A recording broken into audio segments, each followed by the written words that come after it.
CPM നേതാവ് K Anilkumar നമുക്കൊപ്പം telephone ലൈനിൽ ചേരുന്നുണ്ട്. ശ്രീ അനിൽകുമാർ, നമ്മൾ രണ്ടാമത്തെ പരാതിയിലാണ് കുറച്ചുകൂടി രാഹുലിനെതിരെ ഗുരുതരമായ ആരോപണങ്ങൾ, അതിൽ ഒരു സംശയത്തിന് പോലും ഇടമില്ലാത്ത തരത്തിലുള്ള ആരോപണങ്ങളാണ് അതിലുള്ളത്.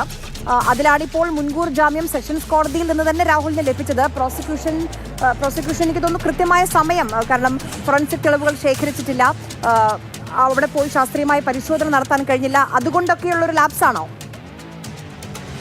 അല്ല, ഒന്ന് പരാതിക്കാരി തെളിവ് നൽകിയ ശേഷം മാത്രമേ അടുത്ത ഘട്ടത്തിലേക്ക് പ്രോസിക്യൂഷൻ കടക്കാൻ പറ്റൂ.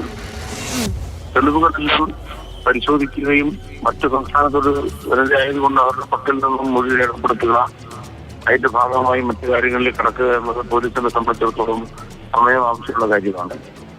ഇപ്പോൾ ലഭ്യമായ വസ്തുതകൾ വെച്ച് കോടതി ഒരു നിലപാടെടുത്തിട്ടുണ്ട്. സ്വാഭാവികമായും ഹൈക്കോടതി മറ്റൊരു കേസിന്റെ കാര്യത്തിൽ തീരുമാനമെടുക്കാൻ പോകുന്ന പശ്ചാത്തലത്തിൽ ഇത്തരം കാര്യങ്ങളെ സംബന്ധിച്ച് ഒരു തീരുമാനം ഹൈക്കോടതി തന്നെ എടുക്കുന്നതായിരിക്കും ഉചിതമെന്നായിരിക്കും നമുക്ക് വിചാരിക്കാനാവുക.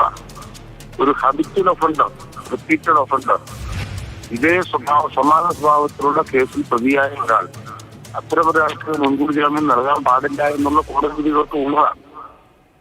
അതറിയാത്ത ജഡ്ജിമാരല്ല നമ്മുടെ നാട്ടിലുള്ളത്. അതുകൊണ്ട് തന്നെ ഇത്തരം കാര്യങ്ങളിൽ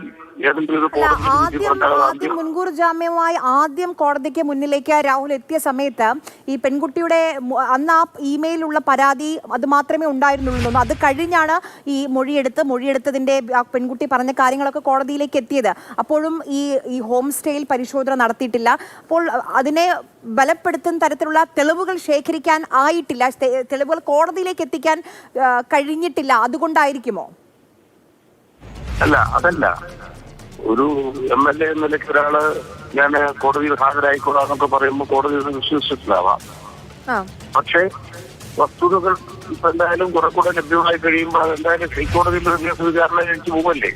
മുൻകൂർ ജാമ്യം ഇപ്പൊ നിഷേധിക്കപ്പെട്ട കേസിൽ അത് ഹൈക്കോടതി കൈകാര്യം ചെയ്യാൻ പോവാണ്. ഇതും ഹൈക്കോടതി കൈകാര്യം ചെയ്യേണ്ട കേസായിട്ട് കാണുകയാണ്. കാരണം രണ്ട് കേസുകളും സമാന സ്വഭാവത്തിലുള്ളതാണ്. പ്രണയം നടിക്കുക, വിവാഹത്തിന് പ്രേരിപ്പിക്കുക, അതിനുശേഷം ഒരു ഗർഭിണിയാകാൻ നിർബന്ധിക്കുക, വിവാഹത്തിന് സന്നദ്ധയായിട്ട് വരുമ്പോൾ ഒറ്റയ്ക്ക് കാണണമെന്ന് പറയുക, ഒരു സ്ഥലത്ത് കൊണ്ടുപോയി പീഡിപ്പിക്കുക, വീണ്ടും പരിധിയില്ലാത്ത പെരുമാറുക, വീണ്ടും ഗർഭിണിയാകാൻ ആവശ്യപ്പെടുക തുടങ്ങി ഇദ്ദേഹത്തിന്റെ മോഡസ് ഓപ്പറാൻഡിയൊക്കെ പൊതുവിൽ സമാനതകളുള്ളതാണ്. ഇത്തരമൊരാളെ പുറത്തേക്ക് വിട്ട സ്ത്രീ സമൂഹത്തിലുണ്ടാകുന്ന ദുരന്തം എന്താണെന്നൊക്കെ കോടതി പരിശോധിക്കേണ്ടതാണ്. അതിന്റെ വസ്തുതകൾ കോടതി മുമ്പാകെ എത്തിക്കുക എന്നുള്ളതാണ് സർക്കാരിന്റെ ചുമതല. ഇപ്പോൾ ലഭ്യമായിട്ടുള്ള തെളിവുകളായിരിക്കും കോടതി കൊടുത്തിട്ടുണ്ടാവുക. കൂടുതൽ തെളിവുകൾ കോടതിയിൽ കൊടുക്കേണ്ടി വരും.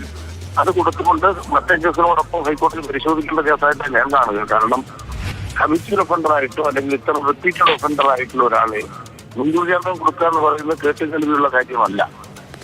ഇതിലെന്താണ് സംഭവിച്ചതും ഇതിന്റെ ന്യായം എന്താണെന്നും വിധിന്യായം കണ്ടാലേ പറയാൻ പറ്റും. ശരി, വേർഡിക്റ്റ് വന്നിട്ടില്ല. ശരി, വളരെയധികം നന്ദി ശ്രീ കെ അനിൽകുമാർ സംസാരിച്ചതിന്.